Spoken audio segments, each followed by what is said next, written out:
Hello? Dan? Mike? I'm in the back, Jake. Don't come in here. No, don't. It's not ready. Mike? What is that? It's Robo-Dan. Is he alive? Come on. There we go. Yeah, I just gotta turn him on. Phrasing. You know what I mean. Hold on.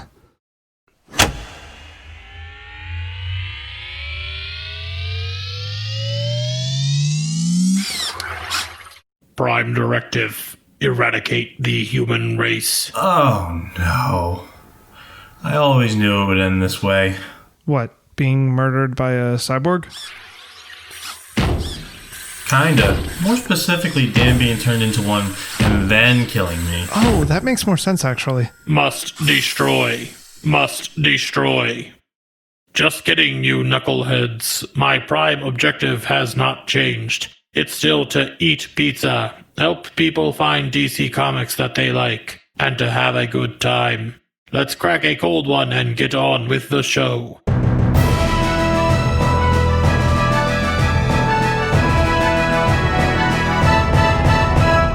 It's a bird! It's a plane! No, it's the Super Sons!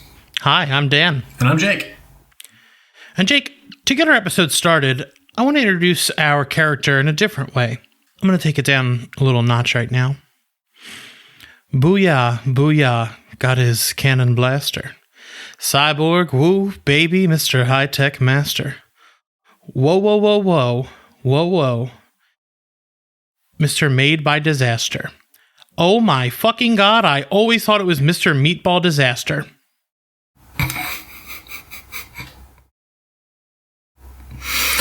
All right. Everything that I know is ruined. I mean, when we were on Battle of the Atom, don't you think the character was a little ruined for you when you saw him swing like Spider-Man? No, that was awesome. Yeah, But it was awesome. now, Cyborg's awesome. I've always thought it was Mr. Meatball Disaster, and now that I'm reading the lyrics, my entire life has changed. Mr. Boom Boom Blaster, and now he's not Mr. Meatball. Well, he'll always be Mr. Meatball Disaster to me, because at one point he literally has a gun that shoots meatballs. Oh, that time he was beating his his meat through his legs. Teen Titans Go is just the best. It's such a offbeat, just a weird show that does impressively well with kids. Like kids buy the toys. Yeah, it's great. But today we're talking about Cyborg. So for this episode, we'll actually be discussing his original backstory, which has changed a bit since the New 52 reboot, and since the film The Justice League. So in the New 52, since the New 52, it wasn't Silas Stone's own tech that rebuilt his son. Silas Stone is his father, but New God tech. It was a mother box.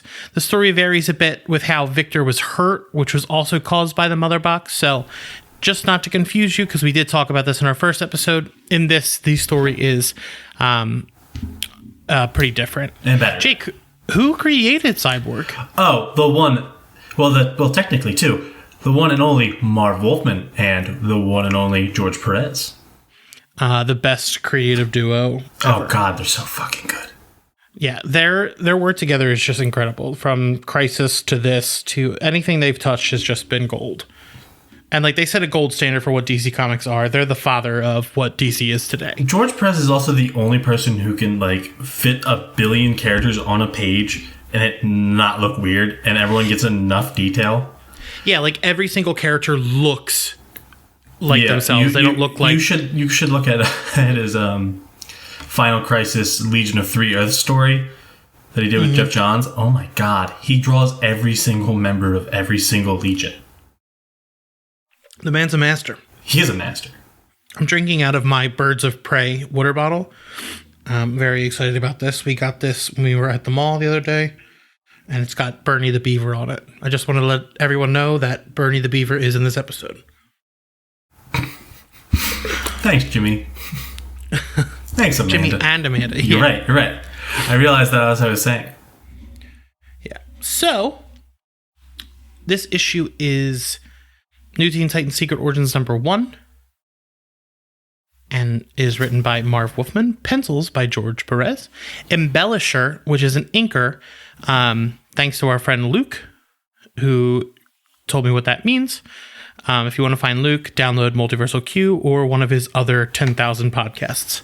Or is his Kickstarter still going on? No, the Kickstarter will be over by the time this comes out. That was the first thing I checked because I want people to support that, but it'll be over by then. When I checked, it was 69 hours left. Oh, wow. Nice. So the embellisher, inker of this book is Brett Breeding. Colors by Adrian Roy. You can't breed in the 69. Colors by Adrian Roy. And letterer, John Costanza. So to open the story, I really wanted to read the first page just because it's so good. So, from the fiery depths of tragedy comes the birth of a new hero. This is the story of how young Victor Stone became a steel-smashing titan. It is also the story of how a troubled young boy became a man. Our issue opens up with Cyborg bounding through the Grand Canyon towards a weekend camping trip with his teammates that Beast Boy suggested. He's literally just jumping off the peaks of rocks throughout the Grand Canyon, which is it's such a cool visual just because he probably could have just hitched a ride with them in their jet, but he just jumped instead. The Teen Titans have honestly some of the best dynamics and friendships in all of comic books. And I just wanted to talk about that just because they are throughout the issue. I didn't want to cover them as we cover the story. Well, I mean, one of the problems you get with a lot of teen books is they're not friends. Like, they'll say they're friends, but they're really not. Yeah, like they're just on teams together, but there's not a lot of like showing the dynamics and friendships behind that. And some of the examples I wrote down was Wally complimenting Raven on her normal clothes, because Raven usually just wears her like Raven gown, and this is the first time she's wearing normal civilian clothes. And it's nice that Wally goes out of his way to compliment her. He's like, hey, you look really nice like that, just because he knows that she's not really accustomed to like normal life. So kind of giving her some reassurance is really nice to see. Beast Boy actually suggested the entire weekend because he knows the team has been, quote, so depressed lately. He thinks it'll do them some good to get away and bond. And another example that I really liked was that when Wally is cooking the like their barbecue, he's like, I hope you guys like the way I cook because that's the only option. Yep. But he does make a good effort to cater to other people. Like Raven doesn't eat meat, so he goes out of his way. Like, you don't even see him leave. He just does it. Yeah. He literally says, hey, I'll run to the store for you and I'll be back in like 2 seconds. Which is like it's just nice to see that this team are best friends and they're doing everything together. So Beast Boy makes a comment about how he doesn't expect a medal for the idea of doing this little getaway, but this is how friends should spend time together instead of fighting bad guys and dealing with turmoil. Hold on. Can we talk about Beast Boy's outfit? Yeah, I was going to talk about all of their outfits. Oh, God, they're so good. Because they look so, like, they have the freshest fits. Like, Victor is wearing, like, a black turtleneck. He looks so cool. But, like, he comes in not wearing it. Like, everyone comes in their costumes. Other than Dick, and Donna, who are already there. Yeah, I think it's a huge, like a tonal thing that they show up as heroes, but right now they're not being those superheroes right now. They're just being people and kind of opening up and being friends. Because this is the story for the series, where they're just opening up to each other. Because the second issue is Raven. Yeah, and everyone's wearing like, I love how Wally's wearing the hat. He's wearing a big old chef hat with his apron. And like the outfits are like, even by today's standards, really good. Like they're like really hip and cool looking. Like Starfire looks awesome. But Cyborg's outfit is the one that stood out to me because I love the turtleneck. I'm like, damn. Like out in the middle of the desert, like I guess he doesn't feel the heat, but like still, he looks. Guys, I want to explain what Beast Boy is wearing specifically. Everyone knows Beast Boy Well, normally Beast Boy has green skin. That one time he had red skin and red hair and red everything. Mm-hmm. That was a thing. But he's wearing an orange, I'm guessing it's plaid, but I'm guessing it's like also flannel. Underneath green overalls. Yeah, he's got a look. It's great. And the team right now, I don't think we need to go over it too much just because it's mostly the team that everyone knows and loves. It's Robin, Cyborg, Beast Boy, Starfire, Raven, Kid Flash, and Donna Troy. Like the most iconic team. The only one you probably don't know too much about is Donna Troy, and doing an episode on her would be awesome. A lot. Awesome. Shut up. It would be Shut a up. lot. Awesome. She's the most confusing character for everyone. Yeah, she's the Logan of DC Comics. Yeah. So, yeah, most of these characters are from the television show or Titans or the million other places you would know them from. They're sort of like the most popular DC. I would say they're the most popular DC characters because of the shows. Like, they're iconic. They're household names. They're people you'll know. And I think we'll probably do an episode on each of them just because they're some of the best characters ever. So, back to the story. After Beast Boy says the word friends, it kind of hits Victor like in the heart, and he says that he sees it differently because he's been so busy lately that he hasn't really thought about the idea of friends. He believes that when he became Cyborg, he lost all of his true friends of his previous life, but then he sort of just second guesses himself and says that maybe he never had true friends. Yeah, so Victor begins to open up to his teammates about his childhood, and he wants them to understand from the get-go that his parents did love him, but they were projecting their desires, their work in intelligence and science onto him. Like, he was made... Sometimes he believed he was more of a guinea pig rather than a son. We see Silas quizzing him on some super advanced equations, but as a toddler... And he just wants to go outside and play. And despite still doing fun things every once in a while, like going to the circus, a ball game, they were pushing him to learn a bit too hard. And there's something very important, like that's commented on. It's that he had a good life for a human computer with an IQ of 170. And that's just a lot. Like, that's a lot of expectations. Yeah.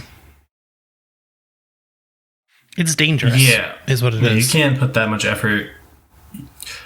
And Don't live vicariously through your children, people. Yeah. And you'll see the effects on that through his origin. Yeah, a lot of angst driven from just super early on. So Starfire asks if he resented them at all for it, which he gives a yes but a no because he didn't really know at the time what he was missing. Like, sure, he knew he wanted to go outside and play, but like... Yeah, he didn't have an example of what happiness really looked like. Yeah, because he was, as we'll find out later, tutored, never allowed to go to school, and all that stuff until much later. Honestly, he didn't really understand what happiness was until he was older, So we end up meeting Victor's newest friend, Ron, who we meet from Victor almost getting hit by a car and Ron tackling him out of the way while Victor was out on a stroll. For as smart as he is, he doesn't really understand the real world, so he kind of just stood like a deer in headlights as he looked at the car about to hit him. This is really the first time in Victor's life where he cuts loose from being a, quote, restless, withdrawn kid. And Ron just seems to make everything fun for him, and they're going around kind of being just like just kids. They're like getting into trouble and things like that. Eventually, the police take the boys in for robbing a grocery store. When they go home, Silas won't even speak to Victor, but his mother sits him down to talk to him. She says that they're disappointed, but she realizes that they've been pushing him way too hard. Victor admits that it's his father who's pushing him way too hard towards science and all the things that he wants. But it's never about what Victor wants. Silas appears in the doorway saying that Vic has the stuff of brilliance, but insists on ruining himself. That's the first time that Victor ever felt hate towards his father. In Victor's mind, he knew his father had dreams, but thinks that maybe he didn't realize that Victor had some of his own. Man. It was one thing to like read this, like, but hearing it out loud, man, it just hits really hard. Yeah. But so Victor started to go to public school where he got into sports, which he was excelling at, and he started to have inner satisfaction and feeling accomplished. Eventually, he would go on to meet a girl named Marcy, who he grew close with and then started to date. He was also still best friends with Ron, even if he wasn't running with his gang and like smoking as a 9-year-old. Yeah, that happened. Silas clearly doesn't approve of how Victor is acting because he's falling behind in the school. They get into a fight where Vic says that Silas is sucking up to the man, building weapons for Star Labs, and he's done listening to him on all of this stuff. Eleanor and Silas share a moment after Victor is stormed out where Silas admits that spores are a waste of Victor's brilliance and talent. But doesn't he also say like that he's afraid of him at that point? He does. He says he's afraid of his son because he's a pure bundled up energy just waiting to explode. But like up until that point, like in the actual issue, you don't see that. I think you start to see it when he's a kid and they're fighting and that he's like lashing out, and Silas doesn't have the emotional intelligence to understand what Victor's going through. Well, that's definitely... He's just... he's projecting onto him, and he says energy. He doesn't say anger. He says energy. He doesn't... Yeah, that was something I noticed. Like, he's just like... Yeah, it's a very good word choice because energy isn't anger. Energy is a force. And he doesn't know how to put the emotional word to it of what's going on. And it's funny because you texted me that this is like 3 issues worth of dialogue compared to modern comics. Oh, yeah. But this is it's so good. Everything is important. Yeah, everything means something, and it's awesome. I love it. Like this, if the fact that this wasn't like a standalone is so incredible to me because it's so good. But the biggest thing I think the whole thing about this dynamic that I love about Cyborg, and as I get older, I like it even more, is that his father is pretty mad that Victor's into sports because he believes that's a waste of Victor's brilliance and talent. Like, the dynamic flip of father and son power dynamics is usually shown as like the dad wanting this child to be into sports, while this is flipping the switch. Yeah, and I feel like that happens a lot even in real life. Yeah, I think it's a reoccurring theme, but it's interesting to see it as kind of like the opposite. Like they're pushing them towards science and all that kind of stuff. And I think at the time there wasn't many major mainstream stories that were doing that, so it's very interesting to see. Yeah, like even today, it's not like a big story theme. No. I mean, you'll see it here and there, but like it's normally like because it's always like I feel like a lot of people write it into a story like thinking like, oh, this will give like the nerdy like teenager like an underdog status in the plot. Mm-hmm. But I don't feel like that always works. And I think this especially rings true in Doom Patrol. So Cyborg is in the television show Doom Patrol, which will be suggested at the end. But in that show, they show the dynamics between Silas and him a lot. I don't want to get into it too much because it does come in part into the story. But it is a very well acted and well written version of this that I love very much. Like, Doom Patrol is maybe my favorite version of Cyborg that isn't from the comics, just because he's with a bunch of other people who are very misunderstood and don't understand who they are and are looking to find themselves. So having Cyborg able to do that, we've talked about it in our Doom Patrol episode, but I love Cyborg and Doom Patrol, and that's where I think I finally like the character clicked for me, and I really got him, and just kind of that and Teen Titans Go to the Movies. But yeah, before those, you were like... Well, growing up, I didn't like the Teen Titans show because it had more of an anime. I almost said something not anime, an anime style to it, and I didn't like that growing up. Growing up, I was a lot more. I hated things rather than loved them, and that dynamic has shifted extensively. Now you like Naruto. Yeah, I still need to finish it. God, it's so good. So back to our story. Ron recruits Victor into a gang brawl after they both discuss race, where Victor says that he wasn't raised to think of anyone differently because of their skin color. Marcy says to him that he needs to go to get involved with this because he needs to stand up. I didn't want to get into this too much just because we don't have the tools to discuss the whole race thing. And it comes up a few times with Ron, but it's more portrayed as him... we're misguiding his hatred. Yeah, we can't really talk on that at all. I mean, especially because we weren't alive at this point, and I mean, we're both white, so yeah. But Go ahead. We see some of the normal like genre trappings of like gangs. Like we see them wearing like they're like skulls with knives. Through them. I mean, there's a lot of detail in those, but also they all have really like. They all have colored, like brightly colored pants, which is pretty nice. So Ron's got bright purple pants, and one of the other guys has green, and the other one's got like yellow pants. All the outfits in these books are so good. Yeah.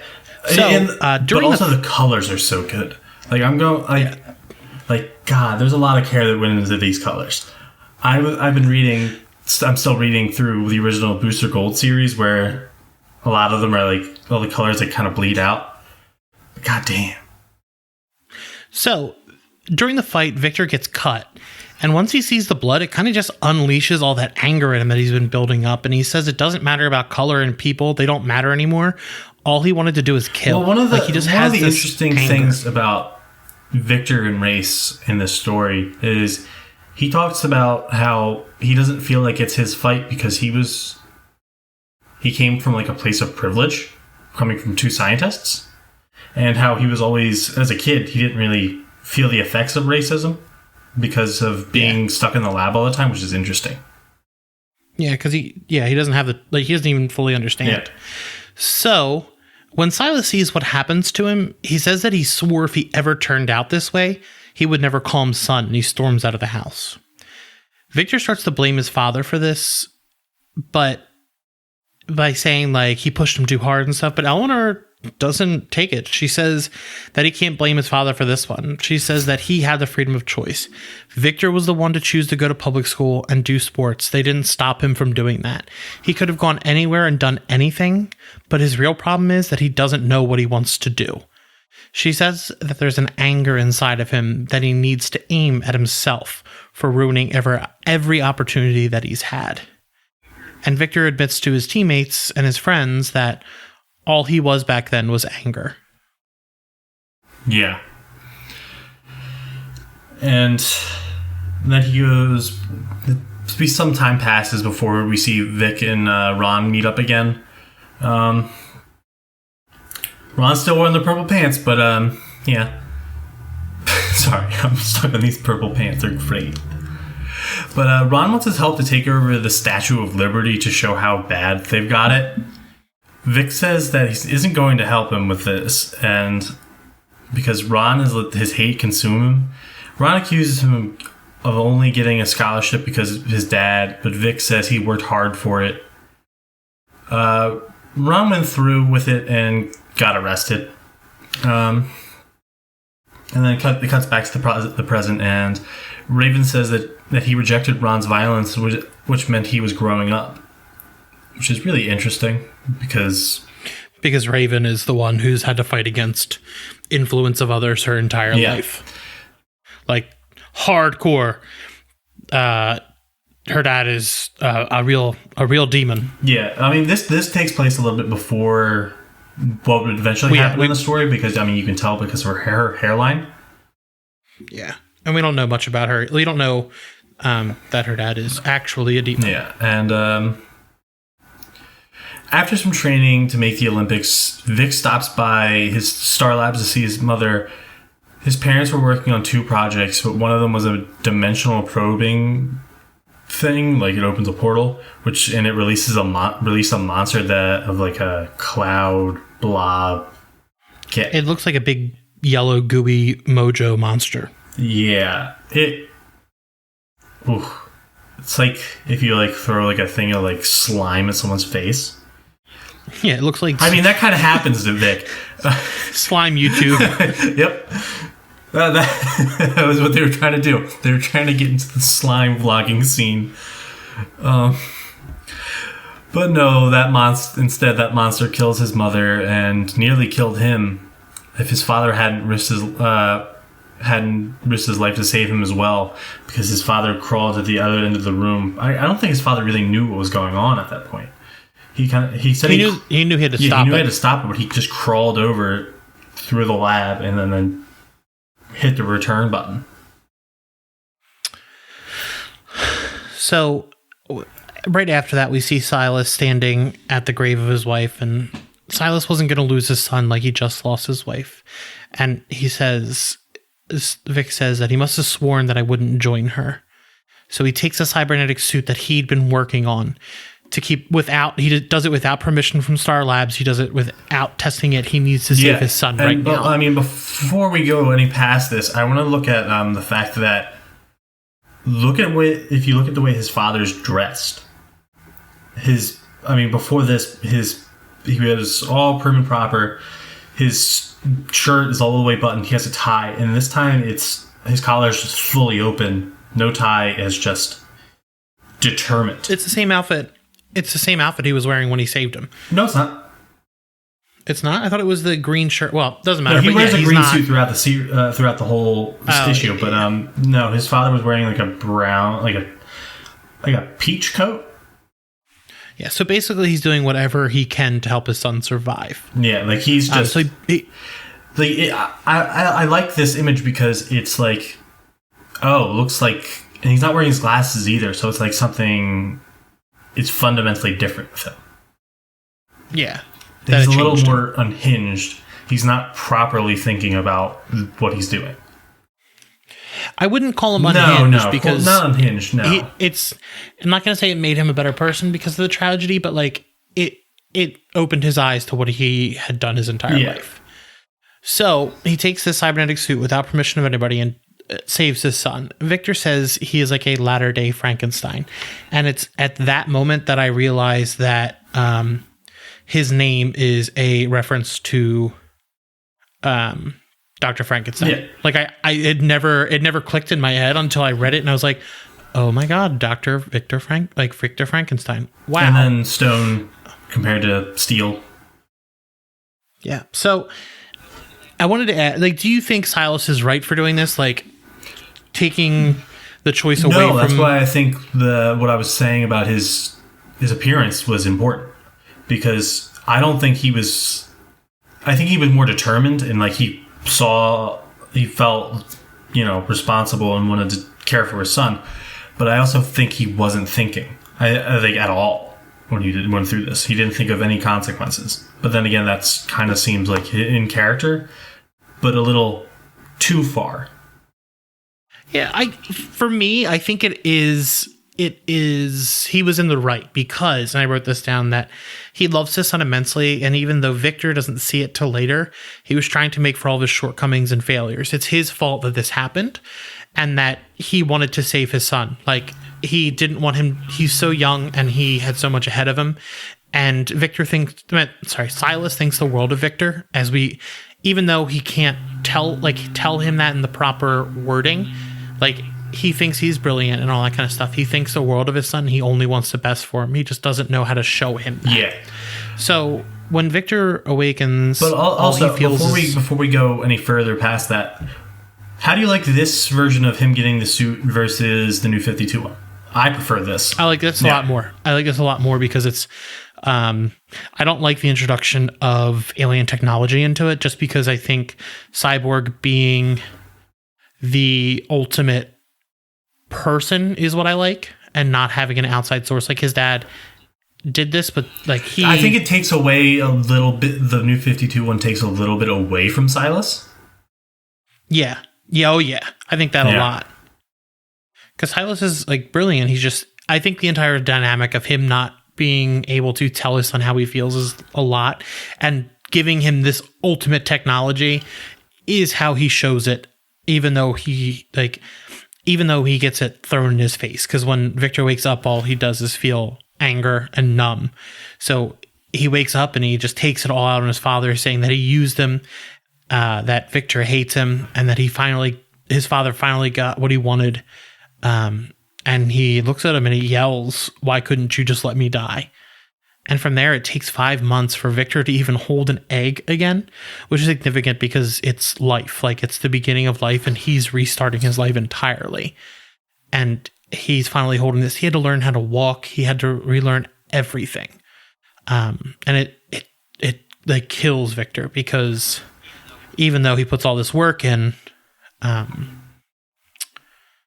he'll never be the same. Yeah, and I mean, he's definitely gonna feels that much a little bit, because when he finally built up enough courage to go outside, people looked at him like he was a monster. Which is interesting, because there's a later story where he meets up with a bunch of kids who are disabled and have a bunch of prosthetics, and they all go and play baseball much later in the series. But it's the actual facial expression of a child is just utter terror of looking at him, and Vic is just he knows people are staring at him, and he just keeps going.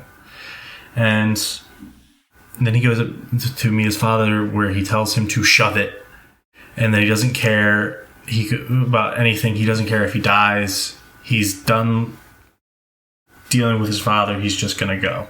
He's out. And Vic gets his own place, and then Ron shows up again, saying that they were going to attack the UN to stick it to the man, and that he wants Victor to help. And Victor yells at him how it wasn't the white man who did this to him, it was his own father, which was also kind of hurts the New 52 version of it, that impact. Granted, his father still in a way did it to him in the New 52, but it's much different to use technology that you don't know what's going to do. He didn't know. Silas didn't know in the New 52 what the box was going to do. In this, he knows exactly what he's doing. Everything he gives to Victor, he pretty much forged. And yeah, he's literally giving his son everything. Yeah, but that if Victor was going to go after anyone, he's going to go after Silas. Ron says that after everyone else who turned him down, he will come back to him, his true friend. And then even worse, Marcy, his former girlfriend, was dodging his calls. His grades slipped too low. Well, his grades dipped too low before the accident for him to continue with sports. And he actually comments on the fact that it's almost laughable that someone as intelligent as himself could slip that low in their studies. Yeah, and he lost his scholarship, so he couldn't go back.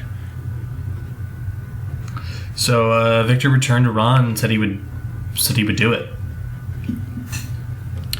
So Ron and his gang are planning to plant a bomb on the roof of the UN, and they were actually planning to use Victor as their scapegoat. So as they're planting this bomb on the roof of the UN, Victor is climbing up the side of the building, and he hears the whole thing with his cybernetic hearing. But it turns out he was actually going to stop him the whole time. So he gets on the roof, and they start to fight. And as they fight, he tosses Ron, who slips off to the edge of the building and is holding on for his life. And Ron is like... So in the jostling of the fight, the bomb actually, the timer dropped. So he's got a split-second decision if he's either going to save Ron, or he's going to stop the bomb from blowing up the UN. And he says, no terrorist was going to destroy the hopes and dreams of millions, and tosses the bomb into the sky. It explodes, and Ron falls from the building, which really hurts Victor, and we see him crying because Ron's own hate killed him, just as his own hate was killing Vic, until his team convinced him to finally listen to his father. And he says, I had let myself hate him for so long, perhaps thinking that because he was my father, he would also be an infallible god. He looked up to his dad, like he loved him very much, and he didn't want to disappoint him, and he had to think his dad was perfect in it. He couldn't have done wrong, and he didn't understand that. It made him angry at him.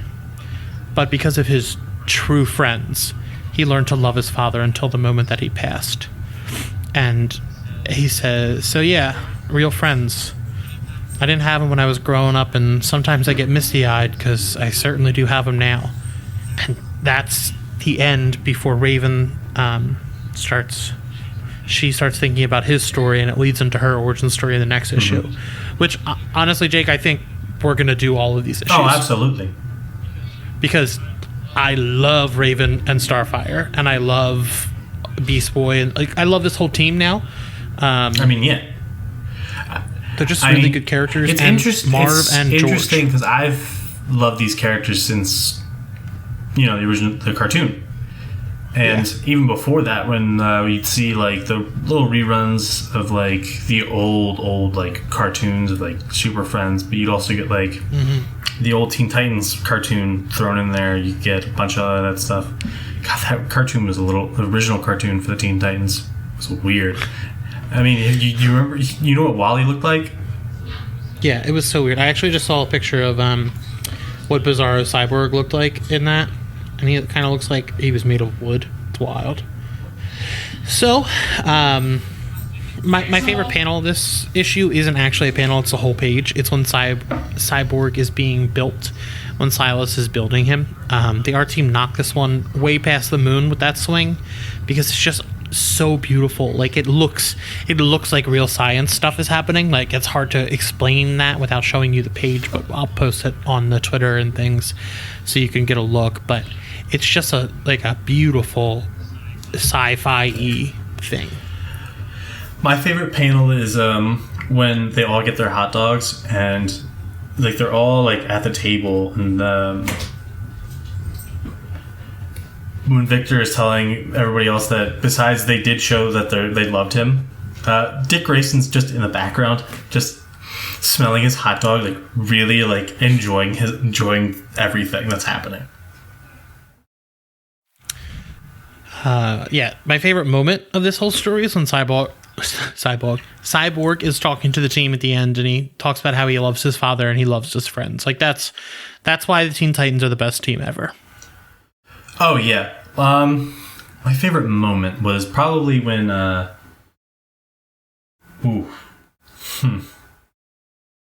probably the whole training page where he's getting into sports. I really just like seeing him get what he wants. Yeah. It's just a beautiful page. And then our favorite quote was the same panel. Was in the same panel. So I'll read the Beast Boy quote, and you'll read the Cyborg one. Because, all right, you were a genius. What happened, Vic? You take too many stupid pills? Real funny, Logan. Ever consider taking up a new career as a corpse? These two have the best one-liner. Like, I cannot praise George and Marv enough. Like their book, their love for the characters they created and formed are incredible. So 3 things we will suggest that you pick up if you like Cyborg or want to learn more about him. The new Teen Titans, like just in general, if you love comics, this is one of those series that you have to read. But the other 2, actually, for me, Jake, you may have other ones, but mine aren't suggested readings. They're actually things you should watch. Doom Patrol and Young Justice Outsiders, because Young Justice Outsiders takes the story, the New 52 story, and makes it a little bit more closer to the Silas stuff. And then, of course, the Teen Titans show. Like, everyone likes that show. I think I missed out on it because now I'm going to recommend a specific story arc because every character gets a big chunk dedicated to them throughout the series, and I think thematically that's really close to this whole story is the Hive storyline, and that's a show where I don't remember the episode titles or when and what season, but in that time Vic goes to the Hive Academy, and he gets the ability to, through, I think it was rings, if he punched them together, he would become himself, like human Vic. And there's a great moment between him and Starfire about how he's like, oh, this is the real me. And then she's like, well, I mean, to me, the cyborg version of you is the real you. And then she really helps him, just like... It's so episode 27 of season 3. God, that's one of the best stories. Because, I mean, it gives him... He goes up against a cult. Yeah, Brother Blood. Who also becomes a cyborg. Also, guys... Eventually in the comics, Ron comes back as a cyborg. And eventually he does become he looks like the Teen Titans cartoon show version.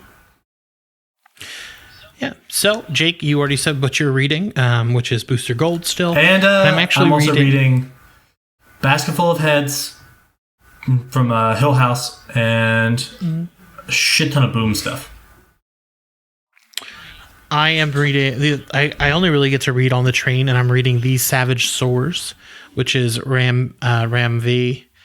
And I can't remember the rest of the creative team, but it's from Vault, and it's like a supernatural story set in 1766 in Calcutta, in the New World, and it's is it Ram V or is it Ram is it like the? It's Ram the Fifth. Okay, that's what I was about to ask. Yeah, but Ram V is like what it is everywhere. Ram 5. And he's actually writing Justice League Dark right now, bringing back Animal Man. Yeah, they're co-scripting right now, but he's taking over the series. Because I was confused because he posted about it. He posted the cover, but his name wasn't on the cover. Yeah, so they're co-scripting right now, but I'm pretty sure he's the one taking over because Tynion's a little busy with Batman. And Something is Killing the Children, which I'm also reading. Yep. So, we are working on a comic book word bank for listeners and everyone. It's going to have things that are more digestible so you can understand different phrases people use in the comic world. Yeah, like if you'd be confused about what embellisher means, like Dan did, you'll know. You'll have a place to go to look. Yeah, so we'll put everything there, and it'll be updating as we do it. Yeah, so like things like trade paperback and things like that, we'll explain it in our words, just so it's a little bit easier for you to understand, and kind of get into it and take away that barrier. We're also looking to. We have a website, and I don't really utilize it at all. We haven't done anything. Pretty much with who runs all that. I mean, you mainly just post the. I don't even do that anymore because we have a link. But I decided that because we have this space and we have the ability to, we have a good listener base. So like I want to be able to promote people's stuff. So if you ever have any like of your own artwork or like you want to write about a DC character, some of the ideas that I'm thinking are like people talk about a certain DC comic they love. They could write a review of a comic from any time period just because you don't see a lot of classic reviews. And if you're actually a new reader, I would love for you to write about that first story that you picked up and give your thoughts because that's what the show is about, helping you find things you love. And of course, we will try to put our own stuff on there. Yeah, and we'll start posting stuff. And Jake, what is your Twitter? Oh, you can find me at Jake Likes Otters. You can find me at Dan the McMahon or DC Super Sons, which I should be getting Scarlet to take over. Yeah, so catch us next time. Same bat channel. Bye.